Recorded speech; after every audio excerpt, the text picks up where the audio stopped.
Hi guys, this is Marzanyo again at welcome ulit sa aking YouTube channel. At ngayong araw guys, ipag-uusapan natin si Baby Carla o mas kilala natin na tawag na Carla Topolar, no? At syempre please support sa kanyang YouTube channel na Carla Topolar Vlogs, no? Shoutout po. At syempre ito nga guys, talaga namang inulan ng maraming papuri, likes, comment, and views, no? At talagang napakaraming humanga sa napakagandang Carla Topolar. At ito nga, marami mga fans na nagbigay ng praises, ng papuri dito kay Carla Topolar dahil nga ito'y parang hinahawig o tinutulad kay sa napakagandang Jillian Ward, no? Si Ma'am Jillian Ward, at napakaganda naman talaga. At ito nga guys, talaga naman ako nakikita ko guys, no, napakaganda ni Carla Topolar. Kaya sobra, no, sobra talagang, kaya maraming humanga talaga guys. Kaya nga lang may mga tao pa ring bitter mag-isip, no, yun ang nakakalungkot. Pero syempre mamaya pupuntahan po natin yan, yung mga bitter na nagko-comment kay Carla. Pero natutuwa lang din ako, talagang napakaganda ni Carla Topolar, no. Alam nyo guys, no, dahil maganda yung mukha ni Carla, ang dali niyang make-upan, no, at napakalinis ng kanyang napakalinis ng kanyang makeup, no. At nakita niyo naman guys, natural yung ganda ni Carla, no. At talaga namang ay, 'di ba? Ako para saan guys, hawig niya. Hawig iba kasi yung salitang hawig sa kamukha talaga, no. Iba din nagigets Ang point kasi dito guys, hawig ni Jillian Ward si Carla Topolar, no? Hindi naman inaangkan ni Carla Topolar na kamukha niya 100%. Hawig lang, hindi po masama 'yon. Yun nga lang, may mga tagang-taong negatibo pa rin. No, may mga taong negatibo. Pero anyway, so ako natutuwa po talaga ako, sa totoo lang, natutuwa ako kay Carla Topolar kasi talagang, ay nako guys, napakaghusay nung makeup artist. At the same time, si Carla naman, hindi mahirap ayusan niya. Napakaganda ni Carla. Ilong pa lang, di ba? At mababasa natin guys yung mga comment, no? Sabi ni Ma'am Emeline UC Quinto, bagay kay Carla, galing nag-makeup edgy pan ako, pero humanga ako sa makeover ni Carla. Kaya yung nag-comment sa live ni Kalingap JJ na nilait-lait daw ng EDSI, support daw si Carla, hindi fans ng EDSI yun. Naniniwala po kung di EDSI yun. Kasi yung EDSI fans, mababait po yan, no? At basahin pa natin si Ligaya de Samito, sabi niya, super ganda talaga Zomer sana. Yung kahit babae ka, ahanga ka talaga sa kanya. Laki pala ng impact sa tao o sa manonood, yung simpleng magdamit lang, tapos biglang bigay todo, boom!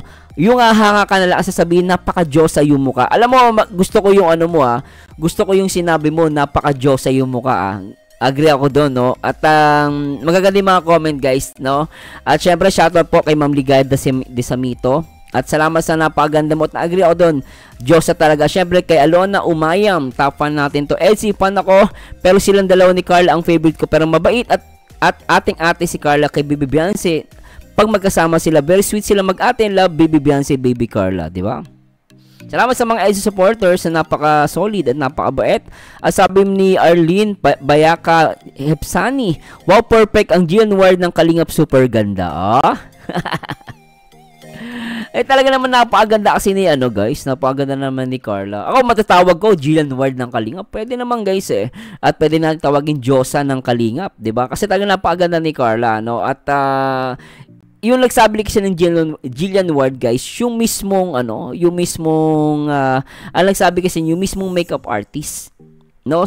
Then sinugundahan lang ng mga viewers, ng mga supporters, no, na nagmamahal kay Carla. I don't know kung bakit may mga taong mga impacto talaga mag-isip. No?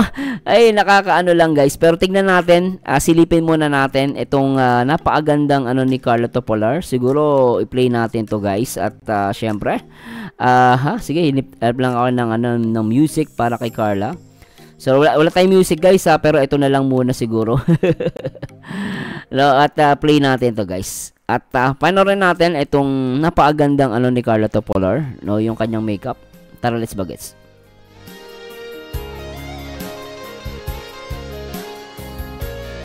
Ganda, no?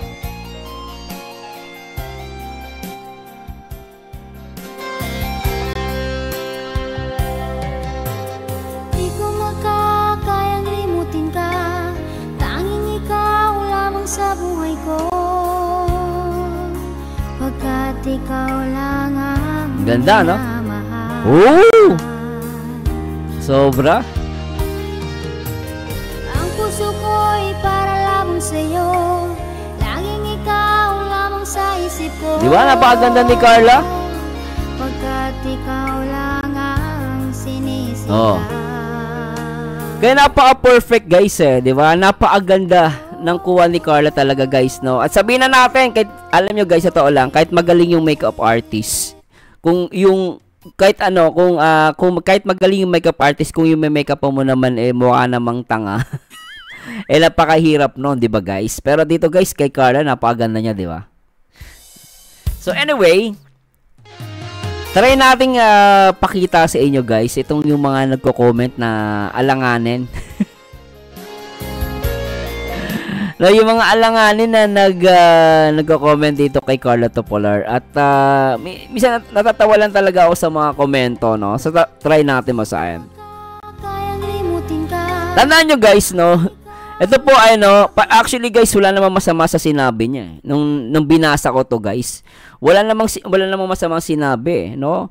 Pero kung babasahin mo maigi to, sabi niya ni Tess Chavez, hindi ganyan ang mukha ni Jillian. Alam mo, wala kami sinabing ganyan ang mukha ni Jillian Ward.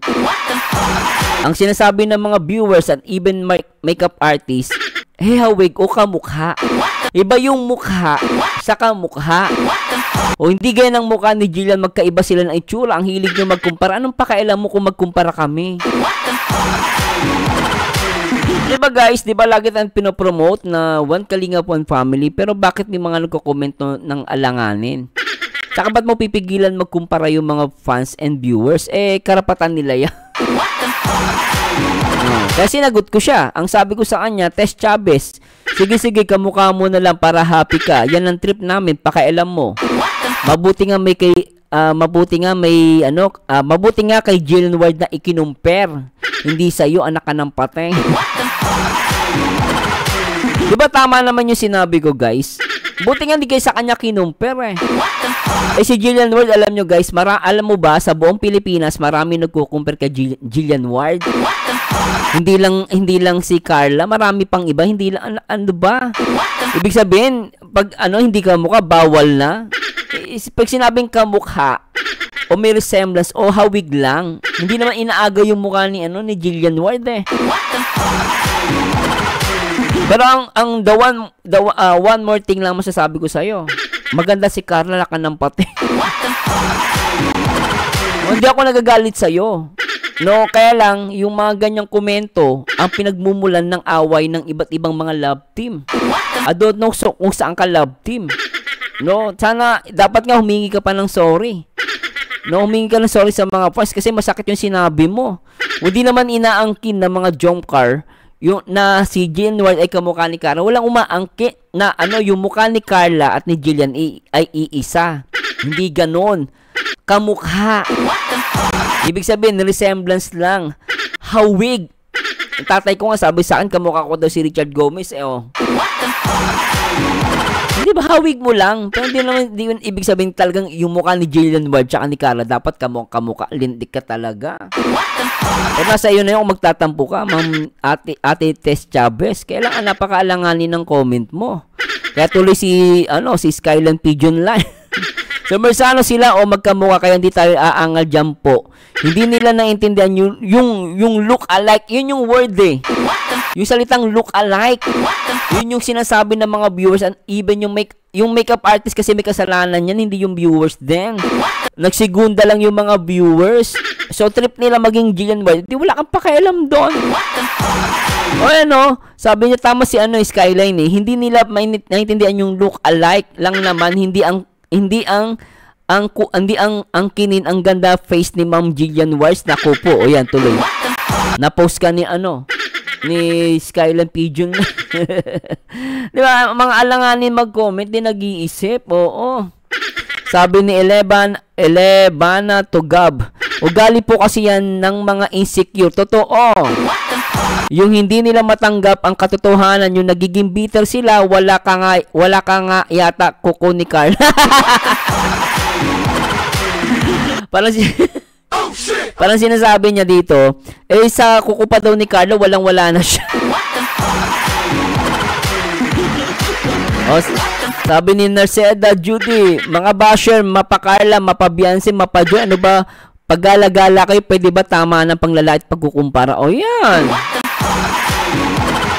O, sabi ni Jenny Paniergo, mabuti nga at kay Baby Carla kinumpara si Jillian, pareho silang maganda. Paano kung sa iyo kinumpara si Jillian?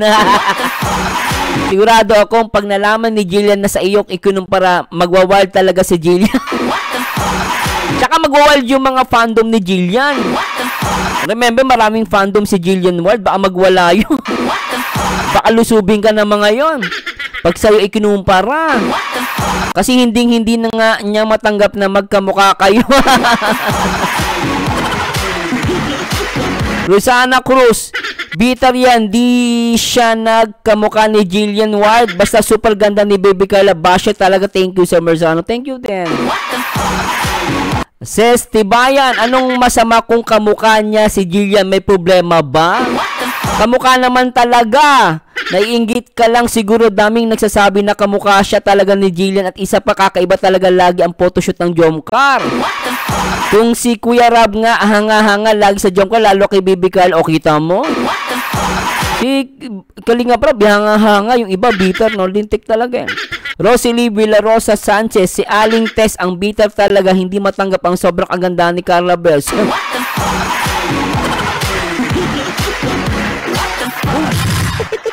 Natawa ako sa mga comments.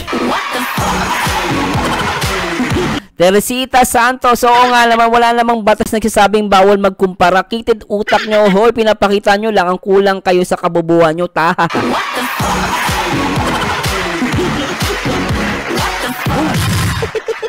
Any Magge, grabe siya kamukha lang nga, bakit sino kamukha? Bakit sino kamukha siya? Kaya sinabing kamukha, hindi naman sinabing mukha. Magwala ka pag sinabi namin mukha ni Carla si Jillian Ward, doon ka magwala. Sinabing kamukha, ano ba yan? Maraming mga Pilipino makutis, kulang sa comprehension.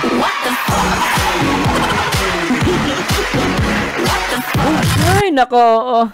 Sabi ni Priscilla Cabura Belbar, alam mo dati nakitang-kita, Alam mo dati, nakita-kita kita nung Kalingap Ball, nagbigay ka nga ng regalo kay, nagbigay ka ng regalo kay Idol Jomar po.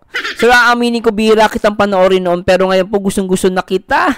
Reactor kasi, sabi niya, prangka ka, at sa mga basher, teka lang guys, pasensya na.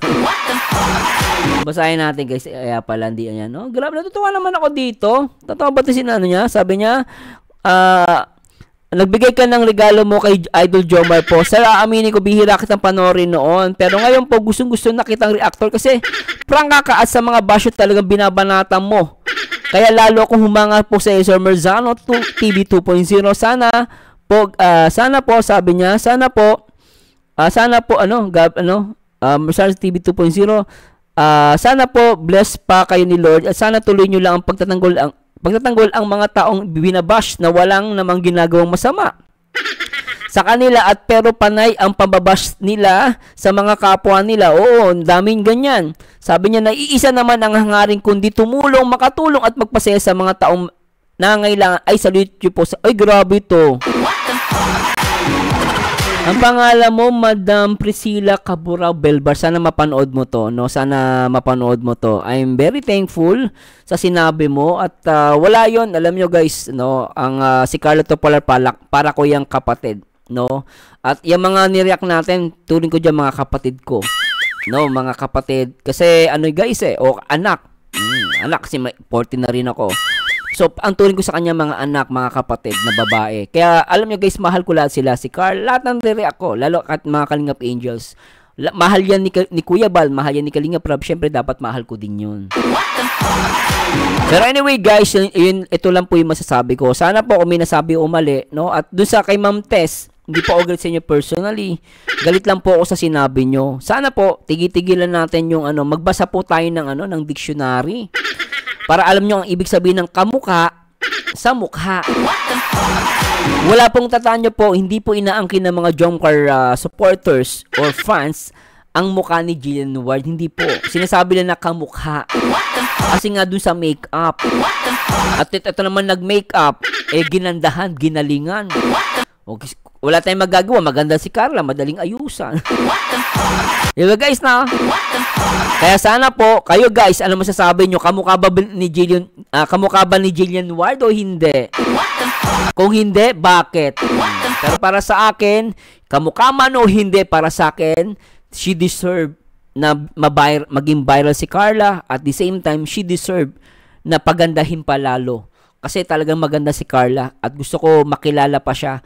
No, makilala pa siya ng maraming mga tao at napakabait na bata yan. At yun nga, nakakalungkot lang, may mga taong ayaw sa kanila. Pero ganoon talaga guys, hindi natin yung mapipigilan, hindi natin mapiplease ang lahat na magsalita ng positive kay Carla. Kahit anong gawin natin at meron pa rin negative comments and reactions.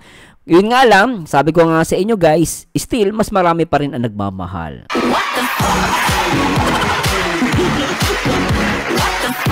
Pero anyway guys, sana po nag-enjoy kayo at kung may mali po, i-correct nyo ako. Syempre, I would like to congratulate lahat ng Jomcar, lahat ng admin, marathoners at even mga VIP sponsors. Syempre, I would like congratulate them, Kuya Bal Santos Matubang, Kalinga Prab at Ate Edna. Kasi because of them, kung wala sila guys, wala tayong makikilalang Carla Topolar na hinahanga natin ngayon at ginagawa nating stress reliever. Salamat po sa Diyos sa pag-support kay Carla at even sa akin as a reactor. Pasensya na po, medyo maikli lang po ito.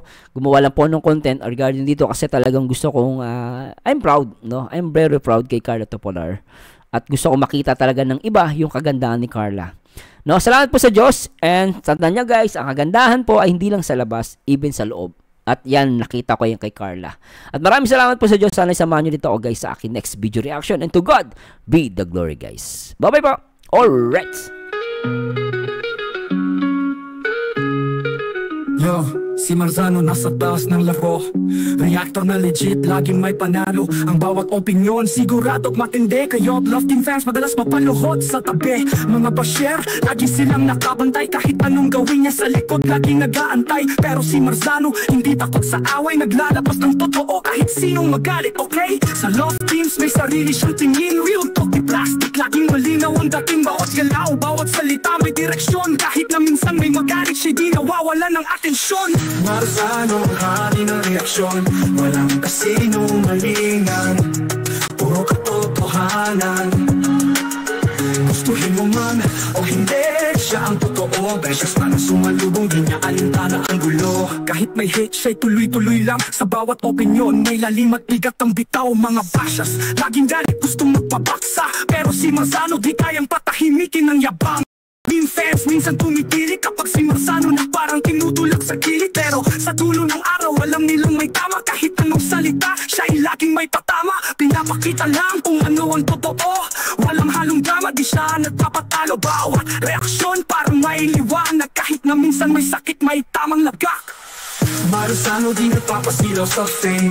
Reputation niya solid, di tulad ng name. May bashers, oo, pero di siya natitingan. Opinion matatag, parang bakal na walang lamat.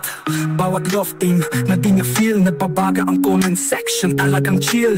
Pero ang basher tuloy sa pangaasar. Sa likod ng screen di mo makikita, tahimik lang nagtatago asar. Pero si Marzano tawa lang sa gilid. Kahit may banta, di siya natitigatig. Alam niya sa totoo, siya'y panalo. Kahit anong sigaw ng bashers, tuloy ang palo. Kaya Love Team fans, kung magalit kayo, huwag kayong sensitive, di ito isang laro. Si Marzano nagre-react para magbigay up. Puro fan service, kundi yung tama at natural. At sa mga bashers, chill lang sa likod. Si Marzano di nyo kayang ibagsak sa sulok. Kahit anong hate, di siya maduduro. Bilang reactor, solid, di siya mauupos na kandila sa sulok. Marzano ang hari ng reaksyon. Walang kasinong malingan, puro katotohanan. Gustuhin mo man o hindi, siya ang totoo. Beses na sumalubong, di niya alintana ang gulo. Kahit sa Love Team may sarili siyang opinyon. Minsan galit, minsan naman with passion. Hindi lahat ay kayang tanggapin, pero pag nag-react, tsak sa isip mo itatangayin. Pag si Marzano na ang bumitaw ng linya, isang eksena umaabot sa kritika. Ang bawat salita parang bala ng baril, bawat tunog ay umaalinaw mo kagos hanggang buto real. Sa mga bashers ang daming pasaring, pero si Manzano tuloy lang walang mariring. Kahit pumatikos ang buong bayan, siya'y panatag, opinyon niya ang hudyat ng katotohanan. Manzano di nagpapasilaw sa fame, reputation niya solid itulad ng name. May bashers, oo, pero di siya napitinan. Opinyon niya'y matatag, parang bakal na walang lamat. Si Manzano mananatili sa taas, kahit bashers di siya kayang mawash out ang lakas. Sa lofty, ano sa drama ng iba,